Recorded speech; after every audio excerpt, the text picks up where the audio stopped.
출근길 뉴스를 종합해드립니다. 깊이 있는 뉴스 YTN FM 출발 새아침. 예, 오늘 아침 상당히 화창합니다. 그런데 오후부터는 상당히 더워진다고 하는데요. 자, 여러분, 지금부터는 이제 여름을 준비해야 될 시기가 온 것 같습니다.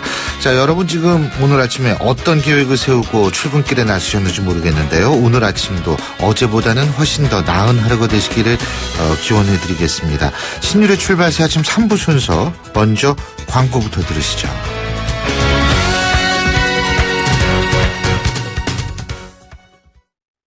베이스 도루코 면도기 도루코 베이스 면도기 베이스 안전하고 부드러운 대한민국 면도기 안전하고 부드러운 면도 그 이상을 경험하세요.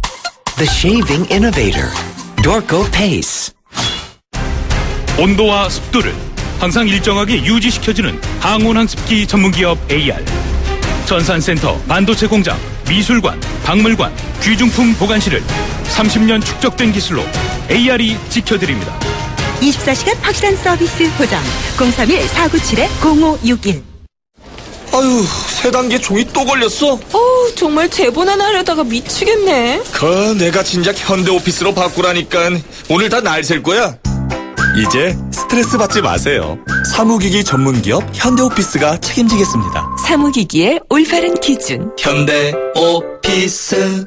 사장님, 성악가 김동규 씨네 집 바닥재 좋던데 우리 집도 똑같은 걸로 해줘요. 아, 요즘 떠오르는 바닥재 스타 강마루. 스타일 좋고 습기 열 긁힘에 강하니까 오래 사용하려면 그래서 스타 강마루로 하는구나. 성악가 김동규입니다. 강마루 스타는 스타 강마루. 스타 강마루. 연일 계속되는 황사로 기분까지 답답한 경우가 발생하고 있습니다.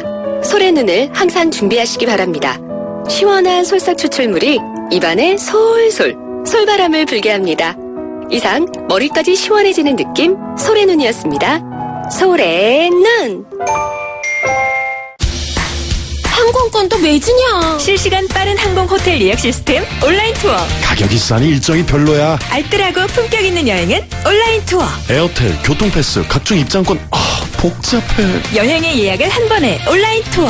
기억하세요. 여행의 모든 해결 온라인 투어. 온라인투어.co.kr 1644 1644 대리운전 1644. 서비스 꽃배달도 1644 1644. 전국 꽃배달 배송비 포함 3단 환 54,000원부터 렌탈 환 44,000원부터 1644 꽃배달 1644 대리운전 1644 1644. 히든텍에서 잭필드를 만들었네. 아주 응원해요.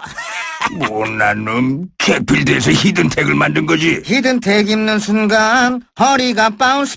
허리가 늘어나? 나도 히든텍 한번 부탁해요. 지금까지 기막되었습니다. 숨쉬는 바지 히든텍.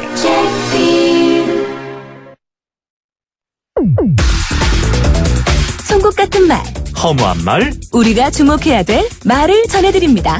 왁자지껄, 말.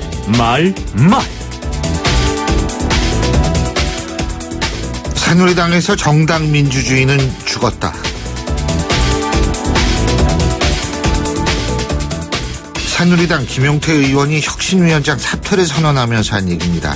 정당 민주주의가 죽었는지 계파 갈등 때문에 새누리당이 죽어가는지는 모르겠습니다만 중요한 점은 지금 여당의 위기가 궁극적으로 청와대의 위기 그리고 차기 정권 창출의 위기로 이어질 수밖에 없다는 점입니다. 그래서 친박이나 비박이나 모종의 결단을 할 수밖에 없다는 분석이 우세한데요. 만일 결단이 이루어지면 그러니까 분당 사태가 발생하면 우리나라 정치사에 또 하나의 새로운 사건이 생기는 셈입니다. 여권발 지각 변동은 아주 드문 현상이기 때문입니다.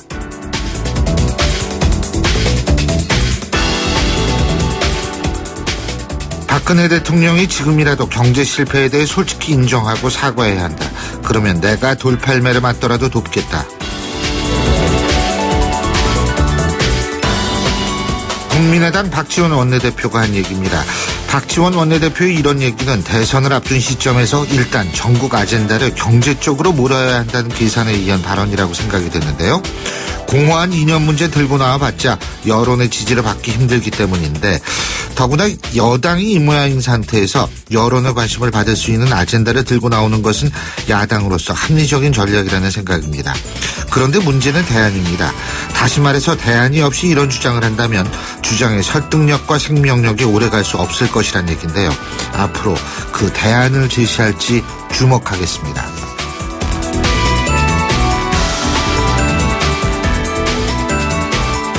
로스를 이용하면 변호사들이 짧은 시간에 더 많은 일을, 형편이 어려운 분들도 더 많은 혜택을 볼 것이다. 미국 뉴욕 대형 로펌의 최고 경영자인 앤드루 에드워가 AI 변호사를 고용하면서 한 얘기입니다. 그동안 말은 많았습니다만 실제로 인공지능 로봇이 변호사로 고용된 건 처음 있는 일이라고 하는데요. 지금 가뜩이나 AI, 인공지능 때문에 사라질 수밖에 없는 직종들이 많다는 말이 나와서 걱정하시는 분들 많을 겁니다. 그런데요, 그중 없어지는 직종 중에 먼저 꼽히는 것 중에 하나가 바로 법조계입니다. 그렇지 않아도 전관예우다, 과도한 수임료다에서 문제가 자꾸 불거지기 때문에 차라리 AI, 인공지능이 법에 대한 신뢰를 만들 수 있지 않느냐라는 얘기가 나오고 있는데요. 바로 이러한 상황에서 이런 말, 솔깃해지는 것이 사실입니다. 지금까지 왁자지껄 말말말이었습니다.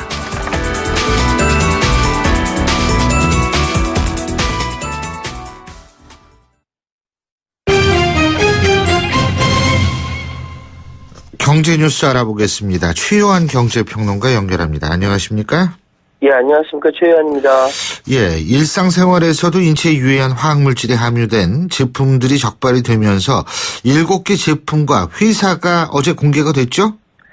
예, 환경부는 지난해 7월부터 지난 1월까지 6개월 동안 시장에 유통되고 있는 생활화학 제품에 대한 안전기준과 표시기준 준수 여부를 일제히 조사했다면서 그 결과를 어제 밝혔습니다. 예.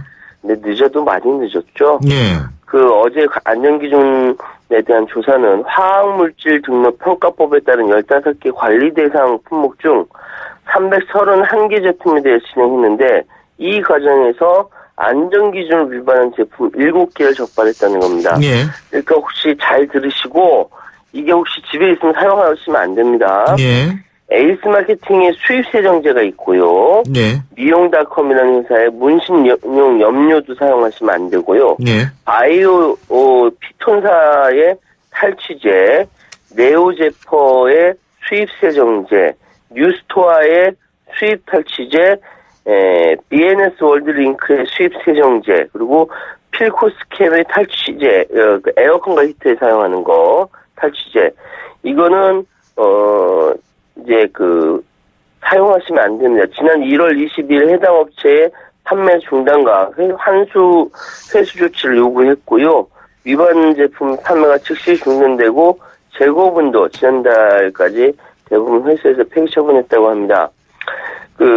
이게 분명히 유해 물질이 들어가 있어서 그러니까 사용하시면 안 되고요. 예. 또 이번 조사에서 백화점과 마트, 온라인 쇼핑 등에서 판매되는 15,000여 개의 제품에 대한 표시사항 준수 여부도 조사한 결과 표시사항 누락 등 62건의 위반 사항을 확인하고 해당 업체에 개선을 명령 내렸다.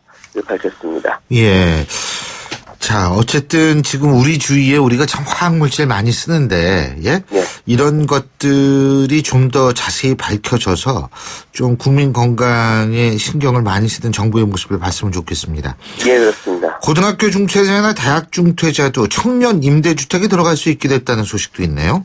예, 어제 국토교통부로 제정된 기존 주택 전세임대 업무 처리 지침을 행정 예고한다고 밝혔는데요. 전세임대주택이라는 것이 이제 세입자가 본인이 전세로 살기 원하는 주택을 이제 구해오면 그걸 한국토지주택공사 LH가 집주인과 전세 계약을 맺고 다시 세입자에게 재임대하는 방식입니다. 예. 그러니까 상대적으로 국가 예산이 들어가기 때문에 싸지는 거죠.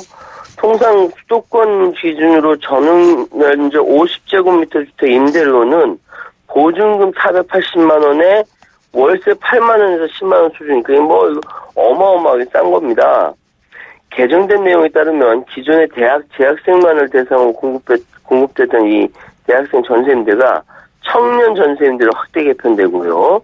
이 청년 전세임대는 대학이나 고등학교를 중퇴하거나 졸업 후 2년이 지나지 않은 취업준비생도 대상이다라고 합니다. 예. 기존에 이제 전세임대 주택이 위치한 그 시도 지역에 소재한 대학을 다녀야만 가능했는데 지금 이제 소재 지역 상관없이 주택 지원 받을 수 있게 됐고요. 서류도 굉장히 간소화됐고요. 특히 임대인이 소득 노출 우려해서 임차보증금 확인서를 제출을 꺼려한다는 점을 반영해서 이거 내지 않아도 그래서 공인중개사의 중개 대상물 확인 설명서로도 가능하게 됐다고 하고요. 계약 기간도 하루 이틀 정도로 단축됐다라고 이야기하고요.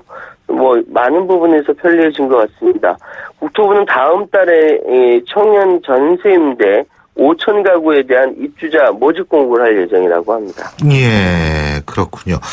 자, 그리고 정부가 발전 분야 자회사 상장을 위한 사전 검토 작업에 들어갔다고 하는데 이게 발전이라는 게 이제 그 전기 만드는 거죠, 그죠? 예, 전기 만드는 거죠. 한국전력이 100% 지분을 보유한 그 한국 남동발전, 한국 동서발전, 한국 서부발전, 중부발전, 남부발전 이 뭐 5개 자회사 상장할 경우에 미칠 영향에 대해서 법적 검토에 들어갔습니다. 그 산업통상자원부 등에 따르면 한국거래소, 전력거래소가 3월 초에 발전자회사 주식상장 시 발생할 수 있는 법률적 영향에 대해서 세부 기관에 검토를 의뢰했고요. 전력거래소는 관계자는 상장 문제가 제기되고 있어서 상장에 대비하는 차원에서 법적 검토에 들어갔다. 상장 자체가 결정난 건 아니다라고 이야기를 하고 있습니다. 예. 그러니까 이제 이번 검토에서 5개 발전 자회사 상장으로 정산 조정 개수 운영에 법률적 문제가 없는지에 대해서 중점적으로 살펴보는데요. 여기서 이제 좀 어려운 개념이긴 한데요. 정산 조정 개수란 단어 이야기가 나옵니다. 단가가 낮은 발전원을 사용하는 이제 발전사가 폭리를 취할 수 없도록 2008년도에 도입된 일종의 제어 장치입니다. 예. 그러니까 민간 기업들은 전력 시장 가격으로 전력을 구입하지만 한국전력은 전력 시장 가격에 정산 조정 개수를 곱한 가격으로 구입합니다. 왜? 공기업이고 공공성을 띠고 있기 때문이죠. 예. 그럼 이러다 보면 이 회사 자체가 이익을 내기가 힘들잖아요. 예. 그러면 상장을 해도 예. 주주들한테 오히려 욕을 먹을 수 있다는 거죠. 예. 내가 효율적으로 운영하지 않냐 이런 식으로. 그래서 이걸 가지고 법적으로 혹시 상장을 해도 문제가 되지 않는지에 대해서 예. 이렇게 검토를 한다라는 것이고요. 예. 복잡한 문제가 발생할 수 있기 때문에 정밀한 이제 그 법적인 상황에 대해서 검토를 한다고 합니다. 이거 아직 결정난 거 아니니까 좀 두고 봐야 될 것 같아요. 예, 잘 알겠습니다. 오늘 말씀 여기까지 듣죠. 고맙습니다. 예, 감사합니다. 예, 지금까지 최요한 경제평론가였고요.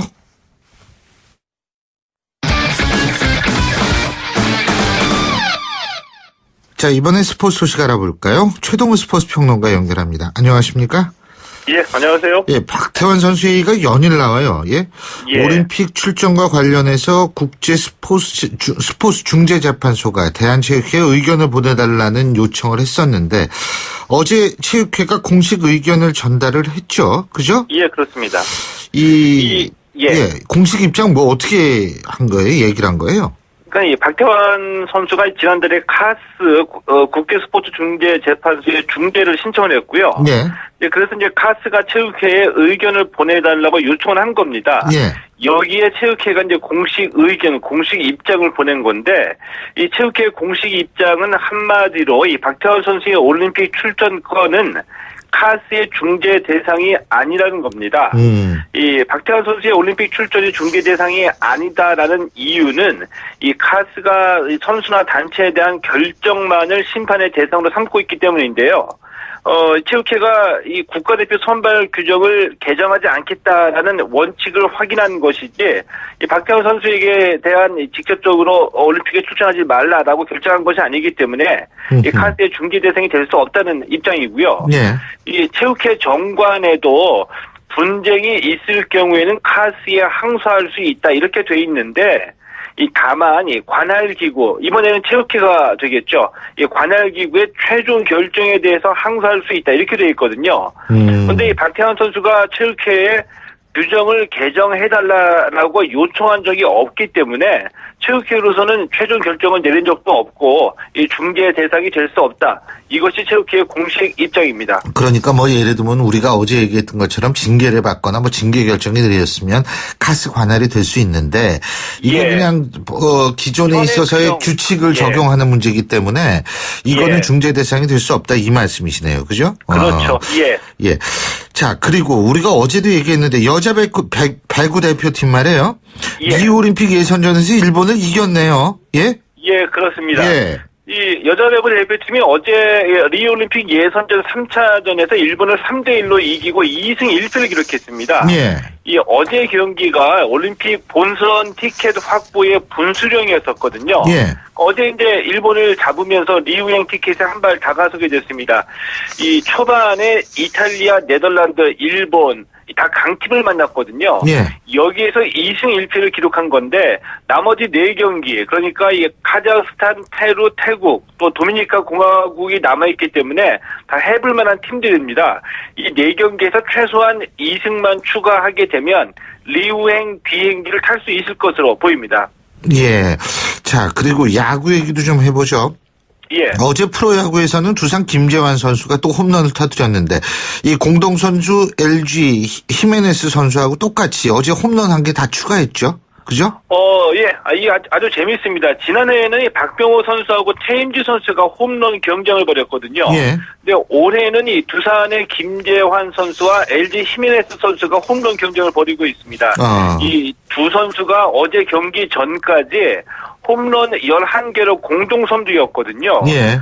어제도 똑같이 한 개씩 추가해서 홈런 12개로 공동 선두를 달리고 있습니다. 이 김재환 선수가 어제 기아전에서 4타수 3안타 홈런 1개 아주 맹타를 휘둘렀는데 이 최근 10경기에서만 홈런 5개 타율이 4할 2푼 9리일 정도로 최근에 타격감이 굉장히 좋고요. 김재환 선수의 활약으로 두산이 기아를 4대3으로 이겼습니다. 예. 히메네스가 홈런을 친 LG도 이 KT를 9대7로 이겼습니다. 토트넘의 손흥민 선수가 올 시즌 마치고 어제 우리나라 돌아왔다 그러네요. 예, 이 프리미어리그 데뷔 시즌을 마친 이 토트넘의 손흥민 선수가 어제 귀국했습니다. 그런데 어제 공항에서 이 손흥민 선수 취재진 질문에 일체 대답하지 않고 곧바로 공항을 빠져나갔는데요.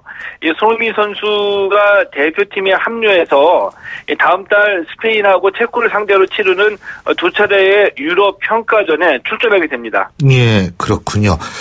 자, 마지막으로 다음 달 평가전에서 우리하고 만나게 된 스페인 대표팀 명단이 발표가 됐는데 스페인인 만큼 선수가 다 화려하겠죠, 뭐. 그죠? 예. 우리가 이제 보통 이 유로 2016이라고 부르는 2016 유럽 축구 선수권 대회가 다음 달 10일에 막을 올리거든요. 예.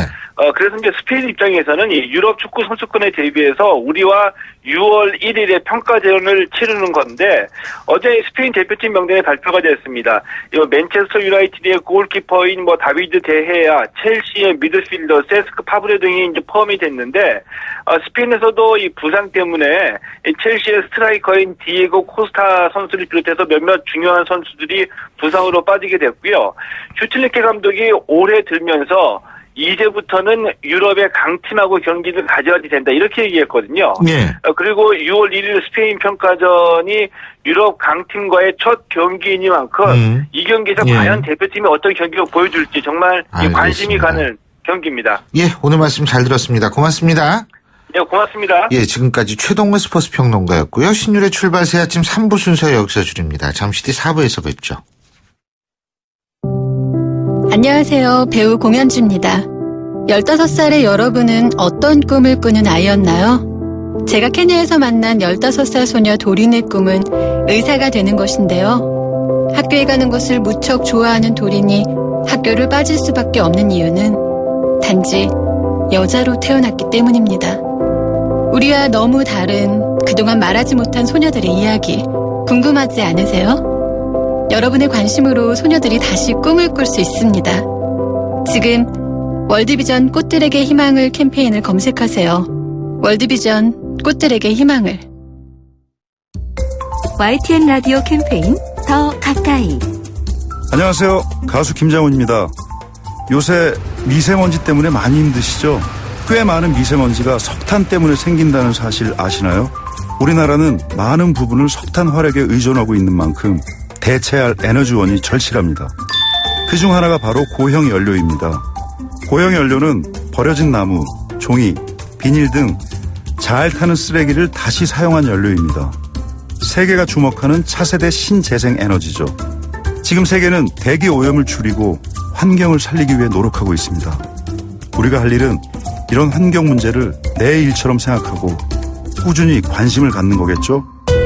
환경에 대한 관심은 더 가까이, 무관심은 저 멀리. 환경을 아끼는 습관을 기르세요.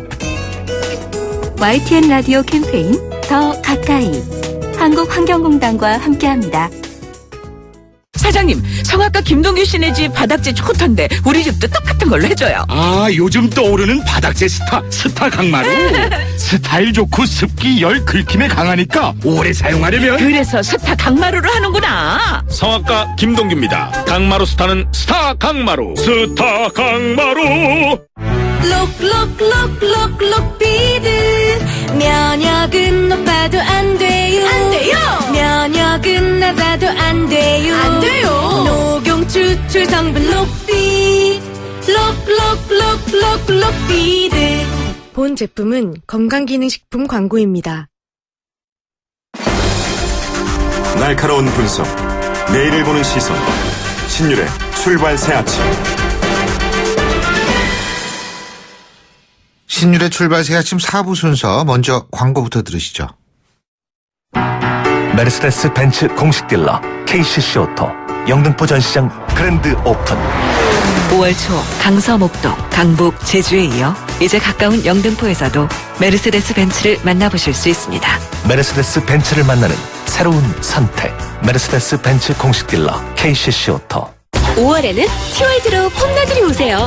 지금 티월드에서는 터닝맥카드 점보 시리즈, 방탄소년단 팬사인회, 울트라 코리아 티켓의 가족 캠핑 기획까지 가족 모두에게 폼나는 혜택이 단판. 지금 티월드로 폼나들이 오세요. 생활 플랫폼 SK텔레콤 5월 31일까지 자세한 사항은 홈페이지 참조. 늘 반가운 소리로 우리를 맞이하는 코맥스. 이젠 코맥스 홈 IoT로 언제 어디서나 편리하고 안전한 우리 집을 만날 수 있습니다. 삶의 가치와 행복을 만드는 기업 코맥스. 들었니? 영종이 얼굴을 싹 바꿨대. 거기서 했다더라. 프리미엄 브랜드 자이. 다양한 개발 호재와 교육 환경까지 갖춘 자이가 영종의 얼굴을 바꿉니다. 영종 하늘도시 자이로 다시 태어나다. 스카이시티 자이. 5월 분양 예정 1661-0990 GS건설. 잇몸이요. 괜찮다가 피곤하면 또 들뜨고. 그래서 전 인사돌 플러스 시작했어요. 염증에 좋은 생약성분을 더해서 차이가 느껴지는 거죠. 너무 편해졌어요. 홍은희 씨도 잇몸이 좋아졌습니다. 붓고 시리고 피날 때 인사돌 플러스. 인사돌 플러스. 어쩜 이렇게 좋아지죠? 편안해진 잇몸의 차이를 느껴보세요. 엄마, 침대가 좁아. 이사 갈 때 바꾸자. 침대가 불편해. 비싼 건데 참아. 침대 왜 사서 고생하세요? 코웨이 매트리스 맞춤 케어 렌탈하세요. 위생관리와 타퍼 교체는 기본, 6년마다 새 매트리스로 업그레이드. 침대 이제 코웨이가 답이다. 6년 약정 기준이며 업그레이드는 신규 렌탈 계약 시 제공됩니다. 안녕하세요. 삼성생명 모델 조정석입니다. 아이에겐 엄마가, 엄마에겐 아빠가, 아빠에겐 아이가 보험이 되어줍니다. 서로를 보험 삼아 살아가는 가족. 삼성생명이 그 소중한 가족을 지켜드립니다. 다행이다. 삼성생명. 시작이 다르다. 1, 2차 성공에 이은 3차. 미래가 다르다. 삼성 반도체 산업단지와 수서 평택을 잇는 SRT. 전국 청약 가능한 평택. 클래스가 다른 5,600여 세대 명품 자이시티의 완성.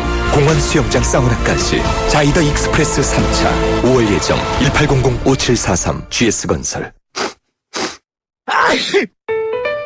들리세요? 감기 오는 소리. 감기 이제 오자마자 잡으세요. 증상은 달라도 초기 감기에는 판피린. 감기 조심하세요. 두통에도 좋습니다. 약국에서 판피린. 동아제약. 마침내 현대건설이 동탄 이신도시에 옵니다. 1479세대 대단지 힐스테이트가 동탄 이신도시에 처음 옵니다. 자연 속 IoT 첨단 생활 동탄 첫 번째 힐스테이트. 힐스테이트가 동탄을 한 단계 더 높입니다. 힐스테이트 동탄 6월 분양 예정. 문의 1877-5510 현대건설.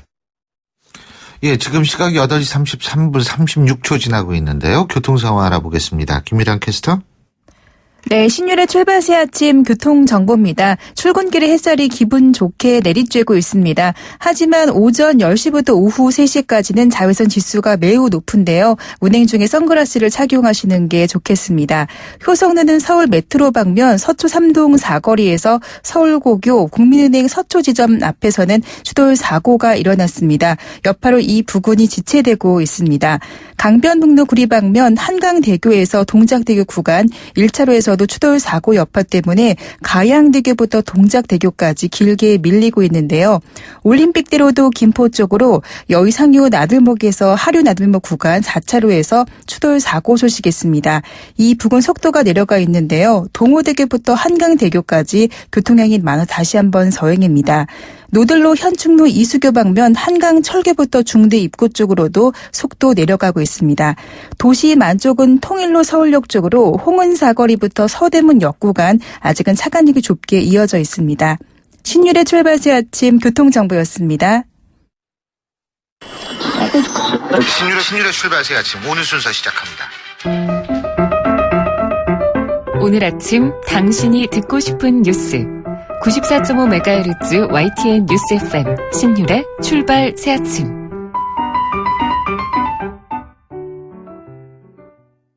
가수 조영남 씨가 그린 화투 소재의 그림을 놓고서 대작이라는 주장이 나와서 지금 논란이 되고 있습니다. 문제를 제기한 무명 화가 A씨는 조영남 씨의 작품 90%가량을 본인이 그렸다 이렇게 주장하고 있고 조영남 씨는 아니다 이렇게 지금 얘기를 하고 있는데요. 어쨌든 조영남 씨는 도움은 받았지만 창의력은 모두 자기한테 나온 것이다 이런 주장을 하고 있습니다. 여기에 대해서 미술계 내부에서도 의견이 분분하다는데 관련해서 전 금호미술관 수석 큐레이터였던 경기대학교 미술경영학과 박영택 교수 전화 연결해서 입장 들어보겠습니다. 박 교수님 안녕하세요. 네, 안녕하세요. 자, 이거 말이에요. 이 조영남 씨 얘기, 전 이게 뭐가 어떻게 됐는지 모르겠어요. 뭐냐면, 하나는 본인이 원본을 그렸고 원본을 사진 찍어서 조수들한테 똑같이 그리게 했다. 이런 주장도 있고 또 하나는 뭐냐면 어제 저희 YTN과의 인터뷰인데 90% 그린 작품도 있다. 뭐 이렇게 얘기를 또 하고 있고요. 또 어떤 경우는 뭐냐면 내가 밑그림 그려주고 그거 보내면은 거기에다가 이 사람이 삭칠하고 나는 덧칠했다. 이런 얘기도 하고 있고 뭐 어떤 게 맞는 얘기인지 모르겠어요. 우선 지금 말씀하신 것은 기본적으로 회화라고 보기 어려운 거죠. 그는 원본을 복제했다는 얘기인데 그것을 작품이라고 말하기는 어렵다고 생각합니다. 왜냐하면 그것은 대량 생산 시스템에서 뭐 복제품이나 생산품을 만들어내는 것에 해당하지 개별 작품으로서 그런 제작 과정을 거치는 것은 의미가 없다고 생각하기 때문에 저는 원본을 다시 그리게 하는 이유는 없다. 그건 회화라고 말하기 어렵다. 이런 생각이 듭니다. 원본을 그렸고 원본 사진 찍어서 조수들한테 똑같이 그리게 했다라는 거는 이제 그렇다는 얘기인데요. 자, 여기에서 제가 교수님께 여쭤보고 싶은 게 팝아트라는 거 있잖아요. 우리가 팝아트 하면은 앤디 워홀이라든지 리히텐슈타인 뭐 이런 사람들 생각하는데 앤디 워홀 같은 경우에는 사실은 뭐 본인은 그림 그린 적 없다. 이거 이제 진주권 교수의 얘기인데 문제는 뭐냐면 앤디 워홀 같은 경우에는 프린트 같은 거 해가지고 이걸 많이 찍어냈죠. 그죠? 네. 그렇다면 조영남 씨의 이런 그림들은 팝아트라고 볼 수 없는 건가요? 아닙니다. 지금 많은 오해가 있으신 것 같은데요. 앤디 워홀의 팝아트는 애초에 기존의 회화라고 하는 것들이 예를 들어 오리지널리티라든가 화가의 독창성이라든가 손작업이라든가 이런 것들을 중시했다고 여기고 그것을 의도적으로 해치하려는 차원에서 손으로 하지 않고 실크 스크린에다 사진을 끌어들인다라든가 기성품을 차용한다라든가 또는 독창성이라는 신화를 무의미하게 만들려고 하는 제스처거든요. 그런 측면에서 대량 생산하고 또 조수들을 시켜서 찍어내기도 하고 애초에 선명하게 자신의 미술에 대한 생각을 밝히고 기존의 미술 작품의 원본성, 독창성, 수작업이라고 하는 신화를 깨려고 하는 전략적 차원에서 나온 거기 때문에 네. 팝아트에서의 그런 작업들은 이해가 된다고 생각합니다. 아하. 그러나 지금 조영남 선생님의 그런 작품은 예. 팝아트는 아무 의미가 없는 작업이라고 생각됩니다. 예. 아니 근데 그 미술계에서 회화 쪽에 있는 분들이요. 네. 지금 교수님께서 말씀하신 그런 분들도 조영남 씨처럼 뭐 조수를 둬가지고 막 이렇게 하는 경우가 있어요? 첫째는 조수를 둘 수는 있는데요. 조수를 두는 거하고 예. 작품을 대신 그리게 하는 것은 큰 차이가 있습니다. 예. 기존에 많은 작가들이 조수를 두지만 조수를 두는 경우는 가장 기본적인 밑작업들, 막 캔버스를 짠다라든가 예. 이러저러한 재료를 도와주는 기본적인 공정의 차원에서 소극적 역할로 제한돼야지 작품 자체에 손을 대거나 전체적 화면 자체에 올라오는 형상이라든가 재료라든가 붓질 자체가 조수의 힘에서 이루어졌다. 이것은 기본적으로 도의적으로 매우 어려운 일이라고 생각됩니다. 그러니까 조수 역할에 대한 착오나 오해가 있다고 생각됩니다. 근데 교수님께서 어제 조영남 씨의 이 파문을 이렇게 쭉 보셨을 때 네. 이거는 조영남 씨의 작품이라고 보기 힘들다 이렇게 생각하시는 것 같은데. 제 생각에는 지금 거의 90%를 그분 주장에 의하면 90%를 그리고 나머지 10%는 지금 마무리를 해서 전시장에 냈다고 그러는데 이거는 제가 보기에는 상당히 도덕적으로 큰 문제가 생기고요. 본인이 아이디어를 줬다 하더라도. 그건 아이디어 차원이라고 말하기 참 어렵다고 생각합니다. 왜냐하면 회화는 자신의 아이디어나 개념이 정확하게 물질화돼서 나오는 것까지를 우리가 회화라고 말할 수 있습니다. 그러니까 왜냐하면 아이디어만 툭 던져지고 나머지는 다른 사람이 그리게 해서 벽에 걸린 걸 회화라고 말하고는 곤란하다고 생각합니다. 아이디어를 제출해서 다른 사람이 만들어내는 건 예를 들면 뭐 설치라든가 대형 모뉴멘트라든가 공공미술이라든가 이런 것들은 어느 정도 이해가 될 수 있지만 회화에서 한 10%는 나머지 마무리를 작가하고 나머지를 다른 사람들 대신 시켜가지고 자신의 작품으로 내놓았다고 하는 건 사실은 있을 수 없는 일이라고 생각합니다. 예, 그러니까 이제 정확한 워딩을 제가 좀 말씀을 드리겠습니다. 네. 조영남 씨가 저희 YTN과 한 인터뷰에서 내가 부탁해서 좀 그려달라고 한 것도 맞고 한 작품의 90%를 그렸다는 것도 맞는 얘기라고 하면서 내가 그리기 어려운 것을 숙제 내준 것이다 이렇게 주장을 하고 있습니다. 네. 그러면서 A씨도 인정했지만 대작 부분은 전혀 창의력과 관련 없고 100% 내 작품이고 내 새끼고 내가 창작한 것이다. 네네. 조수 개념으로 쓴 것이다. 이렇게 얘기를 했습니다. 예. 근데 회화의 경우는요. 예. 회화라고 하는 건 자신의 아이디어가 정확하게 물감이라든가 붓질이라든가 작가만의 고유한 손맛으로 화면에 나오는 거거든요. 예. 근데 그것은 그 작가만의 고유한 몸짓의 소산이기 때문에 아이디어 차원으로 말하기 어렵다는 겁니다. 예. 물론 다른 예를 들어 조각이라든가 설치라는 건 그렇게 이해될 수 있지만 그거야 뭐 기준이 그 작가만의 고유한 손맛이 표면에 버무려서 나와야 되거든요. 그러니까 붓터치 이런 것도 중요하다 이 말씀이시죠. 그럼요. 그죠? 그런 것이 없이 어떻게 우리가 회화라고 말하고 있겠습니까? 왜냐하면 우리가 이중섭이라든가 박승림을 그렇게 중요하게 여기는 건 그 사람의 고유한 몸짓이라든가 재료 해석들이 거기에 표면에 달라붙어 있기 때문에 그렇겠죠. 그러니까 그런 것들을 의미 없이 하거나 무시하거나 단지 아이디어를 던지고 나머지 다른 사람이 그리겠다. 이런 것은 제가 보기에는 이해하기 어려운 분야라고 생각합니다. 예. 사실 저희 셋째 누나도 서울대 미대 나온 화가거든요. 근데 제가 미술을 잘 몰라가지고 어제 미술 전문 기자하고 제가 통화까지 했습니다. 좀 이해를 하려고. 근데 사실 지금 교수님 말씀과 비슷한 얘기들을 다 하더라고요. 예. 그런데 이거는 좀 다른 얘기입니다만 이게 말이에요. 본인이 어쨌든 그리고 사실 이분을 조수라고 자꾸 표현하고 조수, 어시스턴트, 알바 세 가지 얘기를 하는데 사실 이분의 입장에서 볼 때는 좀 상당히 기분이 안 좋지 않을까 이런 생각도 들거든요. 이 A씨 입장에서 볼 때는. 그런데 어쨌든 이분이 그린 거, 이분이 그린 거, 이거를 일부를 팔았다는 것. 이런 보도가 저희 YTN을 통해서 지금 나오고 있습니다. 왜냐하면 YTN과 인터뷰에서 조영남 씨 이렇게 대답을 했습니다. 실제로 팔렸거나 대작 의혹 작품 중에서 실제 팔렸거나 한 것도 있기는 있나요? 그랬더니 있죠. 몇 개 있죠. 많진 않지만 다행히 법적으로 사기가 인정되면 내가 사기친 사람으로 인정하는 거고 그렇게 하겠다는 뜻이죠. 자, 이거는 또 다른 법적 문제이긴 합니다만 어떻게 보십니까? 글쎄, 그건 분명히 다른 사람이 어쨌든 아침에 아이디어를 제공했던 뭐 부탁을 했던 이미 다른 사람이 제작하고 그려놓은 것을 자신의 작품으로 어떤 위장해서 팔았다고 하는 건 분명히 문제가 생긴다고 봅니다. 예. 자, 그러면은요, 이게 이제 제일 중요한 것이 미술 전반으로 이것이 의혹에 번져나가는 그런 문제인데, 실제로 교수님 보실 때에는 회화 부분에서는 그런 일이 거의 없다, 이렇게 생각하시는 거죠? 너무 기계적인 공정을 요구하는 작업들은 덜어 있다는 얘기는 들었지만 사실은 있다 하더라도 작가가 처음부터 끝까지 가능한 작품을 만져야지 그게 작품이지 해야지. 예. 다른 사람들이 표면에 어떤 흔적을 남긴 것을 자신의 작품으로 선보인다고 하는 건 사실은 미술계에서는 문제가 된다고 생각합니다. 예. 그건 큰 문제가 되는 것이죠.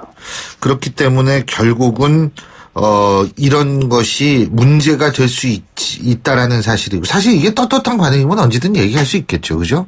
그렇죠. 이게 떳떳하지 않은 관행. 관행이라고 말하는 것도 좀 잘못됐다고 생각합니다. 많지가 않다. 아까 말씀드렸던 관행이라고 하는 건 팝이라든가 개념미술이라든가 의도적으로 수작업이나 이런 것들을 뭐 목적으로 한다면 모르지만 무시하려면 그렇지 않은 작품에서 이거 관행이라고 표현하고 있는 것 자체는 사실은 굉장한 오해나 좀 무지의 소산이 아닌가 이런 생각 듭니다. 예. 잘 알겠습니다. 앞으로 이 부분에 대해서 검찰이 지금 수사 중이니까요. 좀 더 지켜보고 결과 나오면 또 한번 말씀을 듣도록 하겠습니다. 오늘 말씀 여기까지 듣죠. 고맙습니다. 네, 감사합니다. 예, 지금까지 경기대학교 미술경영학과 박영택 교수였습니다. 역사의 시선으로 뉴스를 읽어봅니다. 히스토리 뉴스.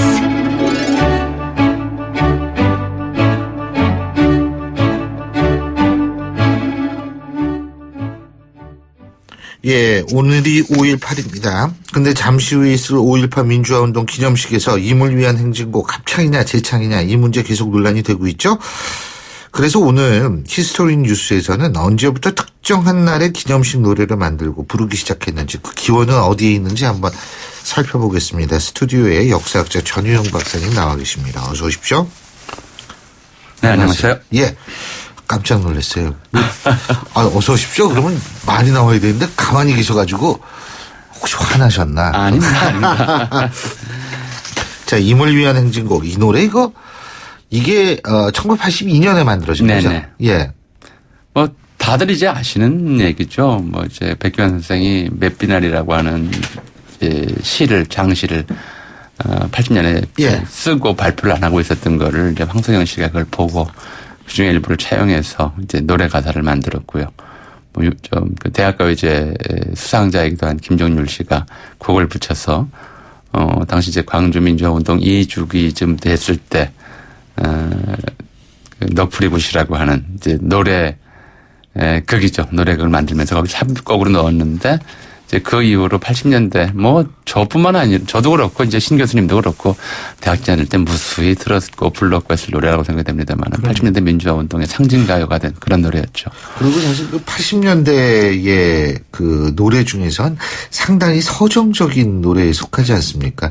예전에 우리 학교 다닐 때 불렀던 5월의 노래 같은 경우에는 지금 어떻게 방송에서 그 가사를 얘기할 수 없을 정도로 상당히 자극적인 단어도 많이 들어가고 그랬었는데 굉장히 예술적인 노래죠. 이 노래는 사실 그런데 이게 그러니까 결국은 5.18 민주화 운동의 기념곡으로 생각되는 것은 이 노래가 영혼 결혼식에도 사용됐기 때문 아닌가요? 그러니까 그 구세 내용이 이제 영혼 결혼식을 소재로 한 것이었고요. 그 결혼식에 이제 그 삽입곡으로 들어갔던 것이기 때문에 이제 광주 민주화 운동의 이제 대표적인 상징곡이다. 그 당시에 불렸던 노래가 아니라 그 이후 2년 뒤에 만들어진 노래지만 광주 민주화 운동을 추모하고 기념하는 그런 삽입곡이다라고 하는 것이 거의 뭐 이제 누가 지정하기 전에 이미 대중적 동의하에 이제 정해진 것이라고 할 수 있겠죠. 그런데 이제 이 노래를 가지고 합창을 하는 거냐, 재창을 하는 거냐. 이게요, 요새 제가 아주 예술적 지식이 부쩍부쩍 늘어요. 좀 아까는 미술에 관해서 이렇게 또 배우고, 지금은 이제 합창이냐, 재창이냐, 음악에 대해서 배우는데, 이게 합창, 재창에도 역사가 있겠죠. 그죠? 네, 있죠. 예. 근데 저 얘기를, 한 대 바깥으로 좀 돌려보자면, 신 교수님 요즘 젊은 사람들, 요즘 20대나 뭐 10대 노래 실력을 어떻게 평가하세요? 제가 볼 때는요, 일단은 이 노래방 기기에서는 이게 노래를 못하는 사람도 잘하게 만드는 그런 게 있기 때문에 제가 볼 때는 뭐 우리랑 비슷하지 않을까라는 생각이 들어요. 저는 우리 세대보다 좀 낫다고 생각하거든요. 그래요? 제 자식들이 낫다고 항상 제 기준으로 생각하는데 제가 노래를 잘해서. 그러시군요. 저희 어렸을 때도 어른들한테 요즘 젊은 것들, 요즘 어린 것들은 노래를 잘한다는 얘기를 들었던 기억이 있어요. 그러니까 사실은 노래 사람이 음악에 둘러싸여서 음악적 감수성을 늘 키우면서 신 교수님만 해도 하루에 뭐 수십 곡씩 노래를 들을 겁니다. 원하든 원치 않든 간에. 요새 특히 축제를 가지고 학교에 가면 저절로 학교에서도 들으시고 차 안에서도 들으시고 뭐 이런 TV 보다가도 광고에도 노래 나오니까요. 들으시고 이럴 거 아닙니까? 그러니까 이게 이럴 수 있었던 게 불과 이제 수십 년밖에 안 됐어요. 사람들이 음악에 둘러싸여 살 수 있었던 게 수십 년밖에 안 됐고요. 옛날에는 정말 이제 악기 소리를 듣는다거나 아니면 듣기 좋은 사람 목소리를 듣는 것도 연중에 몇 번 있을까 말까 하는 행사였어요. 그러니까 대다수가 노래를 잘 못했죠. 그리고 이제 그런 사람들을 한나의 노래로 묶을 수 있는 그런 생각도 못했던 것이고요. 그러니까 우리가 조선시대까지 이제 어느 문화권이나 마찬가지입니다만은 근대에 이른바 이제 방송문화 그리고 이제 악기의 대중화 이런 것들이 나타나기 이전까지는 음악이라고 하는 것은 상당히 특별한 예술이었고 대중의 일상에서는 거리가 먼 것이었습니다. 그러니까 당연히 뭐 합창이니 지창이니 이런 거 할 수가 없었던 거죠. 그랬다가 이제 서구 몇 가지가 좀 계기가 있는데요. 좀 가장 극적인 계기는 이겁니다. 1908년에 안창호 선생이 미국 갔다 돌아와요.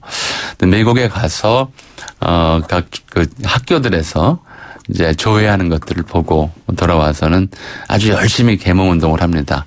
우리도 조회하죠. 조회를 하는데 조회를 할 때 미국의 학생들은 먼저 국기에 대한 경례를 하고 그리고 나서 자기 나라 국가를 부르고 그런다. 그렇게 해서 애국심을 함양한다.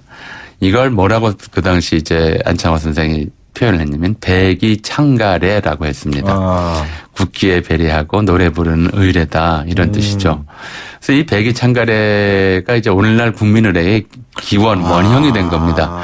근데 이 배기창가래의 기원을 다시 따져 들어가면 이거는 이제 기독교 교회의 예배 의식입니다. 이 찬송가 부르고. 그렇죠. 먼저 이제 그 기도하고 찬송가 부르고 하는 그런 이런 의례를 국가를 대상으로 한 종교적 의례로 변화시킨 것이 이제 당시 미국이라든가 서유럽 기독교 문화권의 국민의례 과정이었고요. 그래서 기본적으로 국민의례라고 하는 것이 먼저 국교에 대한 경례, 애국가 제창, 순국 선열에 대한 묵념, 추념 이런 걸로 이어지거든요.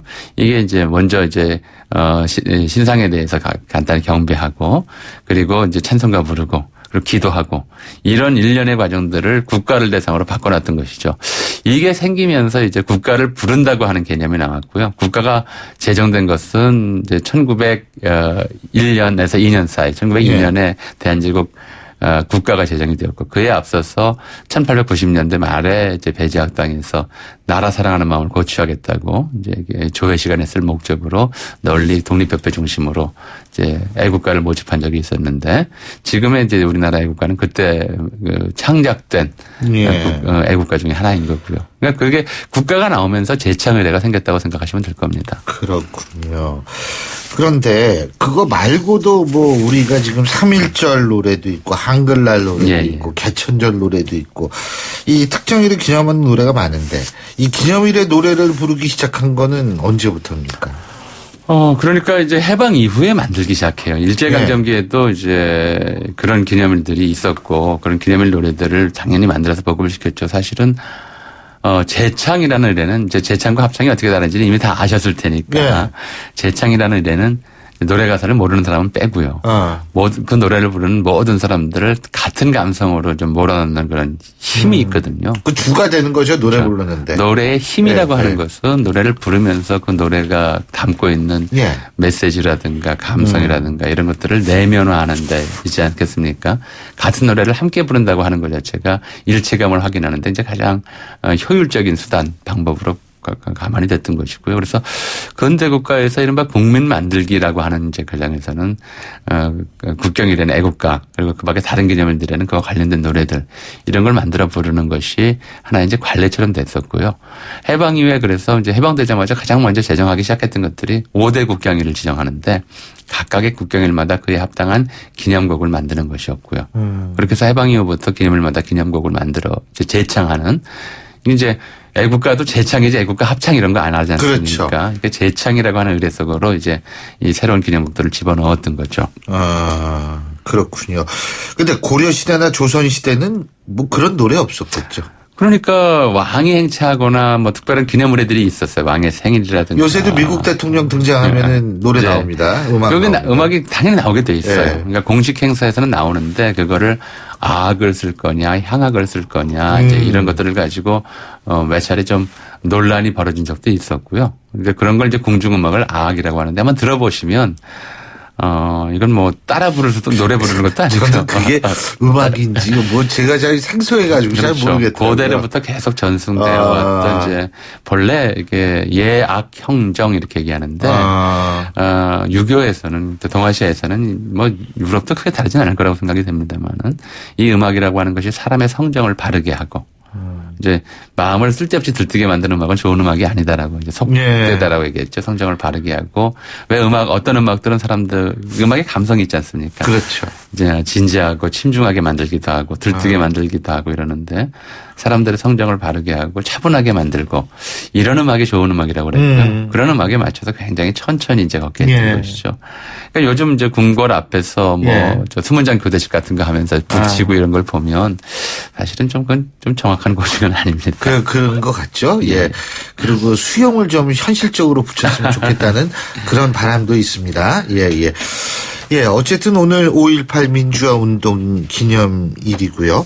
거기에서 임을 위한 행진곡 문제를 재창이냐 합창이냐 이 문제 가지고 지금 정치권이 시끄러워서 기념곡 문제에 대해서 알아봤습니다. 지금까지 역사학자 전우용 박사님과 함께했습니다. 오늘 말씀 잘 들었습니다. 고맙습니다. 네, 감사합니다.